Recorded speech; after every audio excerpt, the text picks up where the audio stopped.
We each month, one Sunday each month, we talk about one of the 12 spiritual faculties or mind powers that we have been endowed with. October is enthusiasm or zeal, enthusiasm.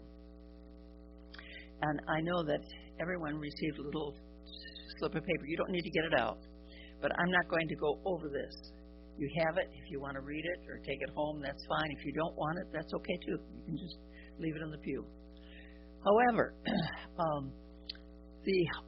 what we teach our children in Sunday school, we have these little orange sheets or whatever color might be for the month that represents the faculty. And orange is for energy. The disciple Simon the Zealot represents energy.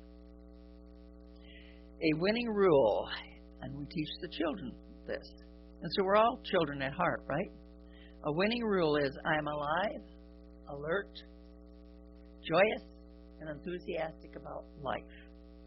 And anytime you feel kind of loggy, kind of whatever, you might take this and think about it, work with it.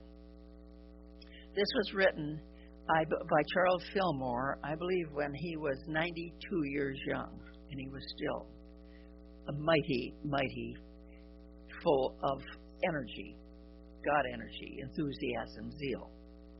And then I give thanks for the divine energy that is within me. And we have these affirmations so that it's a reminder, and we can use them whenever we choose to. Whenever we choose to. So, when zeal is used in one way, we can use zeal any way we want to. We can use it in a very beneficial way, or we can use it in a way that burns us out. That can be very detrimental.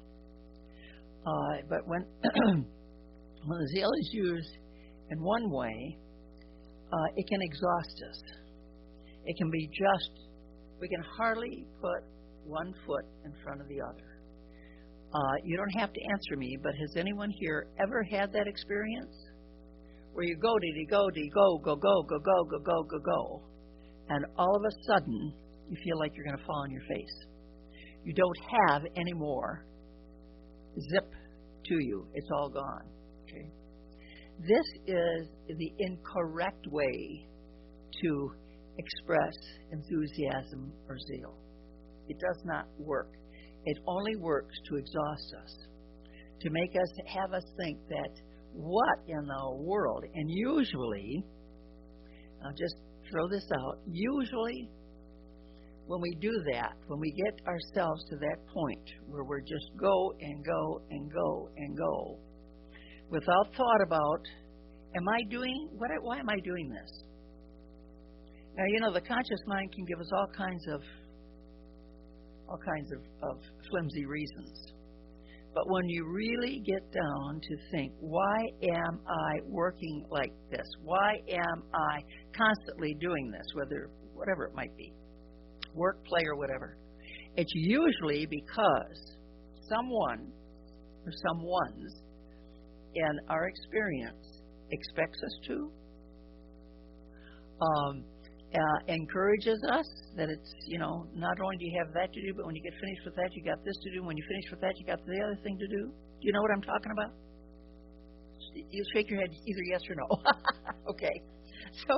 So anyway, it's not a spiritual thing at all. When zeal, and when we use zeal, the way we're meant to use zeal, I hear a telephone, do you? God calling. When we use zeal the way we were meant to use zeal, it's a spiritual thing. We don't wear ourselves out, okay? There's a calmness, there's a joy, there's a peace, okay? And it comes from within. Nobody is telling us that from out here. No family friend or whatever is telling us. We feel at peace. We feel that, yes, I can accomplish these things, whatever those things might be, in an orderly way because wisdom comes into play. If zeal, enthusiasm, and wisdom go hand in hand. I always say every month when we talk about one of these 12 wonderful faculties that we use them at least two together, always two together. Now, for our purpose here today, it's wisdom and zeal or enthusiasm. Okay?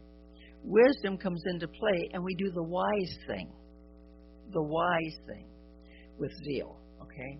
We know that when we're tired, when we should be taking a rest, okay, sit down, have a cup of tea, cup of coffee, whatever, that this is that inner voice talking to us, telling us, back off, you've done enough right now. There's more time to do what you need to do without being stressed out and ready to ram your head against the wall. Okay? It is wisdom comes into play. Okay? Wisdom comes in and says, you have an inner feeling that this is. The wisdom, the zeal faculty generates. It's the go of all of your faculties. It's the go faculty. It lets you know that whatever it is, if you're working with the idea of love, okay, I'm not talking about love physical. I'm talking about general, love in general. Okay? It's okay. Love your neighbor. Jesus said, love your neighbor as you love yourself. Sometimes we need to ask ourselves, how much do I love me? How much do I love me? Because I can only love you as much as I love me. So anyway, but it's the motivation for our life and living is zeal or enthusiasm. It gives a person an interest in everything, not only just spiritual truths, but in everything, an interest. It's not, I don't know, a couple of weeks ago, I read an article, and the article asked several questions, but one of them, how long has it been since you really, really took a walk or looked at the trees or looked at the yard? You're aware that it's there, of course you are. But do we really take time? Do we really take time to say, I live in a beautiful environment. I live in a beautiful world. Okay? How long has it been? And it goes right along with what we're talking about this morning. When our motive and when our motive for speaking and for doing and for being and for thinking is in the direction of good, we might say spiritual good, then our zeal faculty is doing what it's supposed to be doing. Okay? What it's supposed to be doing. And it rewards us two ways. The zeal faculty rewards us by blessing us, and our soul is at peace. We're at peace. We're at peace with ourselves. And being at peace with ourselves, we're also at peace with our environment. Okay?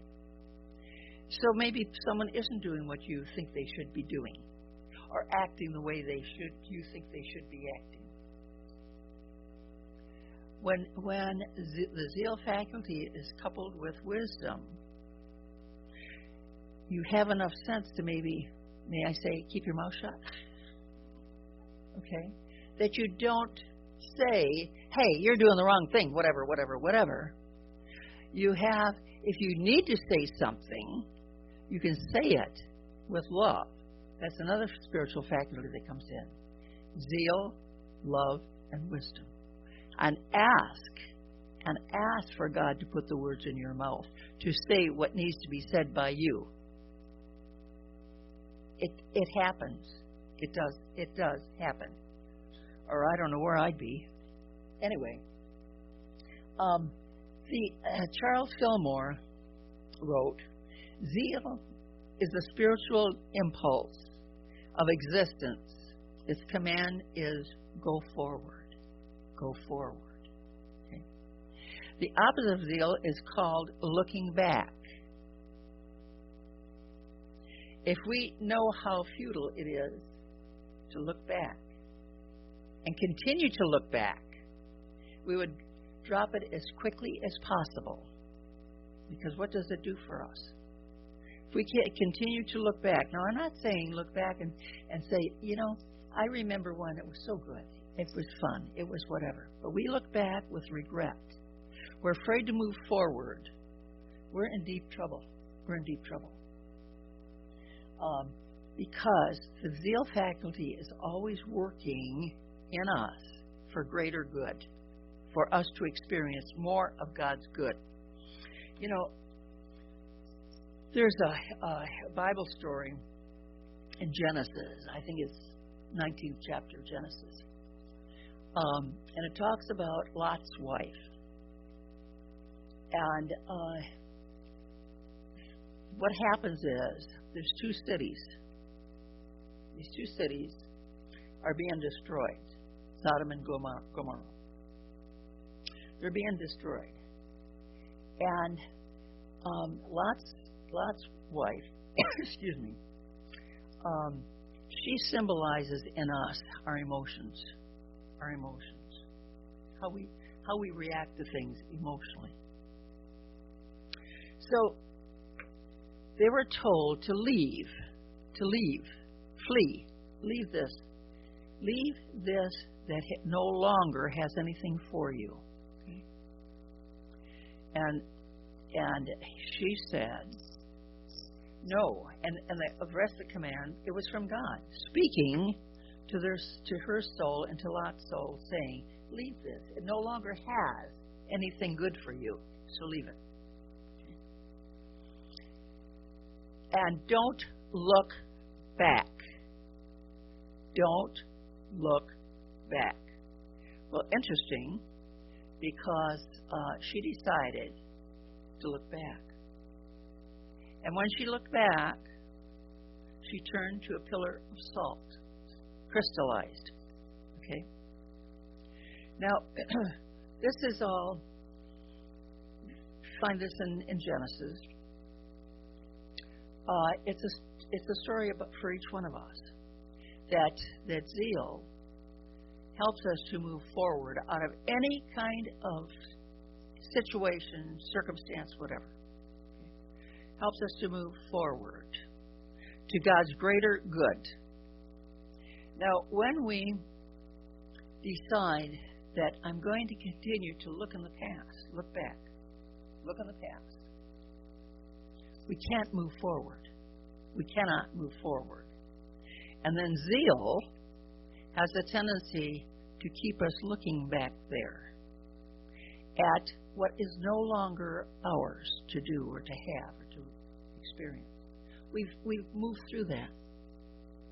So when we really get a hold of zeal and know that it's a blessing to us, zeal is a wonderful, wonderful, wonderful blessing to us because it will help us not to ram forward. I'm not talking about that. I am talking about moving forward in our thoughts, in our feelings, in our experiences to God's greater good and not be stuck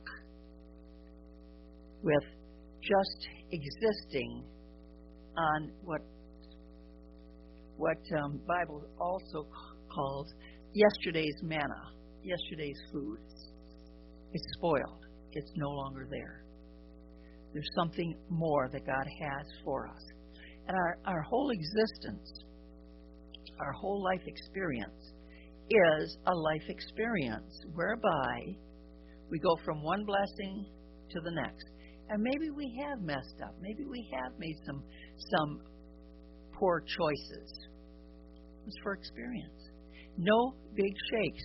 Move through it. Move through it because we all have what we need when we need it to move forward. But check to make sure that you're not living in the past. Living in the past. The way things used to be, the way things you wish that they could be.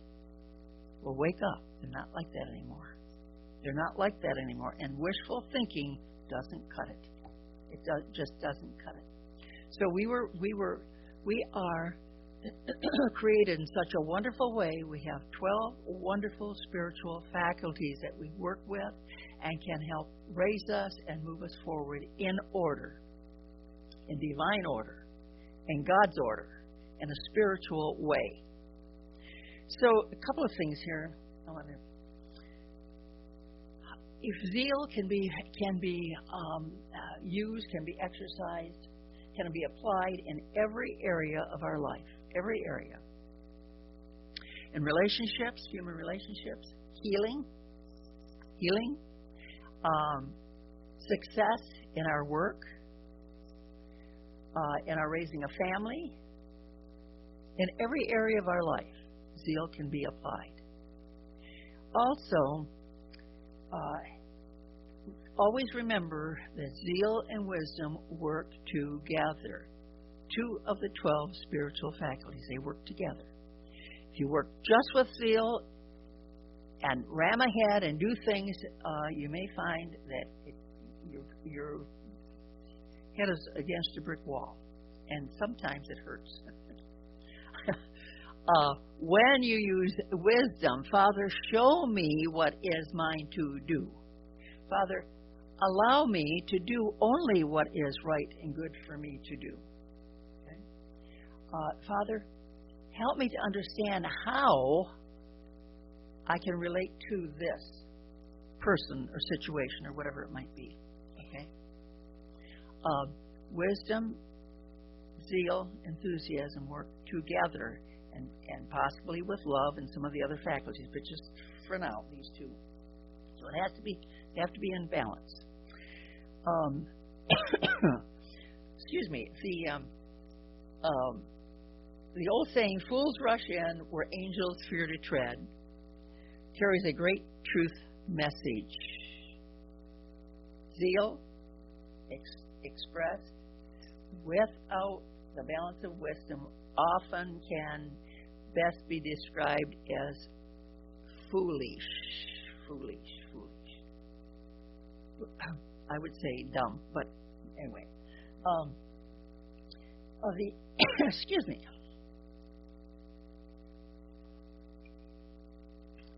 One other thing that I want to share before we end is each of these 12 faculties, soul power, each of them have its purpose. Zeal enters into our soul, and we experience a regeneration, an uplifting, a newness. Okay? We're rejuvenated, we're restored.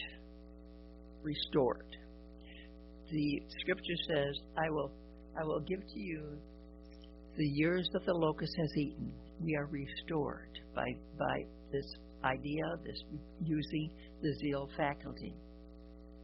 We never give in to boredom. And never give in to stagnation, no matter what, because you have this wonderful faculty within that you can call forth. I am zealous about life and living. When you feel boo-hoo, whatever, okay, down, out, whatever, remind yourself. You can remind yourself. Or come to me, I will remind you that God gave you a life to live. Whatever happened back there is back there. It's over with. Zeal and wisdom moves us forward in a wonderful way. We're in tune with the rhythm of the universe. Okay? When we're in tune with the rhythm of the universe, there's harmony, peace, joy, all good. So let's take a moment, and as I always do when I teach one of the 12 faculties, I like to give a meditation where we use the faculties that we've talked about in the past. And so I invite you to close your eyes if you choose to. and relax. And I like to take several breaths. And as you do, know that as you inhale, you are inhaling God life, the life of God. And as you exhale, you're releasing that which you no longer have need of. And so, we inhale and exhale, release.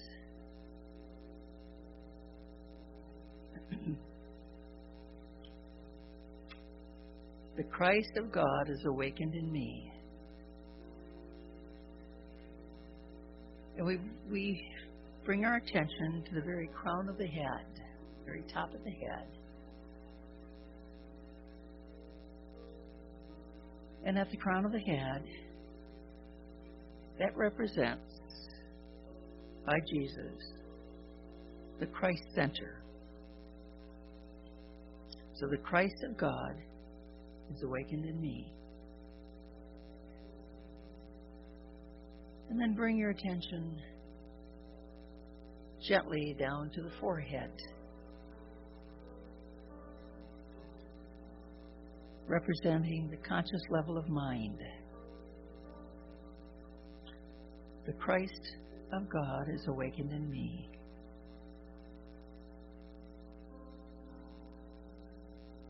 Now gently move your attention down to the solar plexus. That represents the subconscious mind, the emotions. I am grateful that the Christ of God is awakened in me, all through, including the emotions. And now, allow your focus of attention to travel back up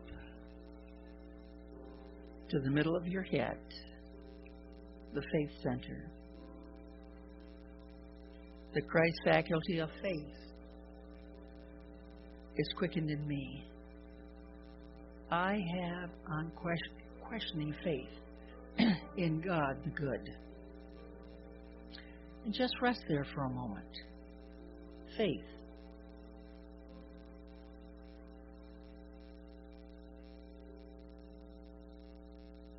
And now allow your attention to travel down your body and focus your attention in your lower back, the strength area. The Christ faculty of strength is quickened in me. I am strong and unafraid. I am strong and unafraid.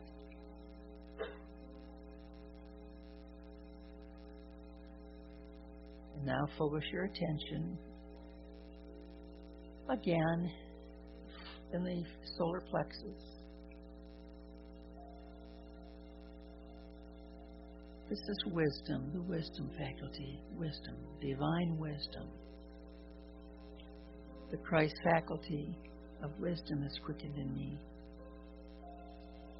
I am being guided into right and wise decisions.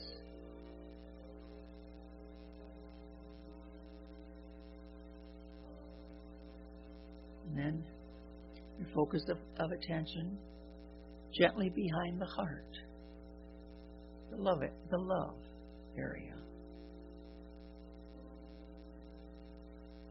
The Christ faculty of love is quickened in me. I am love.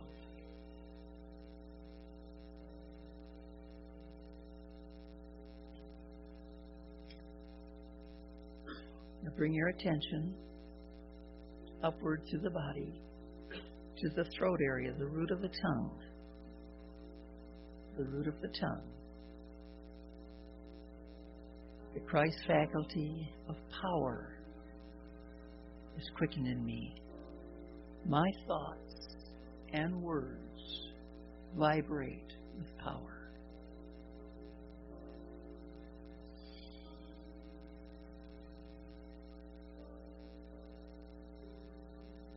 And from there, the imagination, a spot between the eyes, the imagination faculty, the Christ faculty of understanding. The Christ faculty of imagination is quickened in me. The Christ faculty of imagination is quickened in me. I see new and creative ways of doing what is mine to do.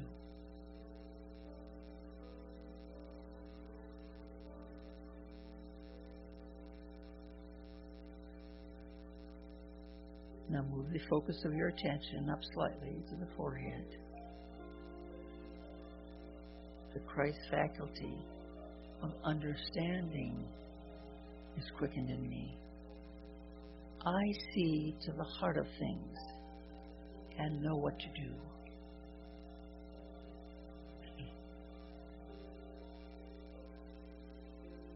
And as your attention stays in the forehead area, the Christ faculty of will is quickened in me and yields to the direction of the Christ.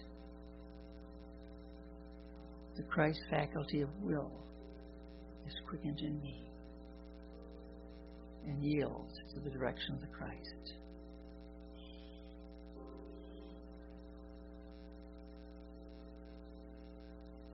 Now, gently move your attention to the area behind the navel. Order, divine order. The Christ faculty of order is quickened in me. Divine order and divine timing are established in my life and affairs.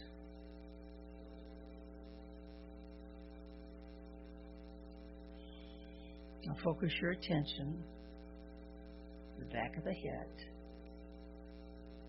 the upper neck, zeal. The Christ faculty of zeal is quickened in me. The Christ faculty of zeal is quickened in me.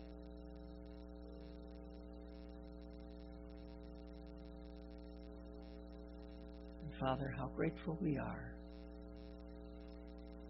to know that we have all the tools at any time, the mental tools at any time, to work through any challenge, any problems, any opportunities that may come to us, that you have created us in such a wonderful way that indeed we are well equipped for life and living and to be in rhythm with the universe of peace. And so it is.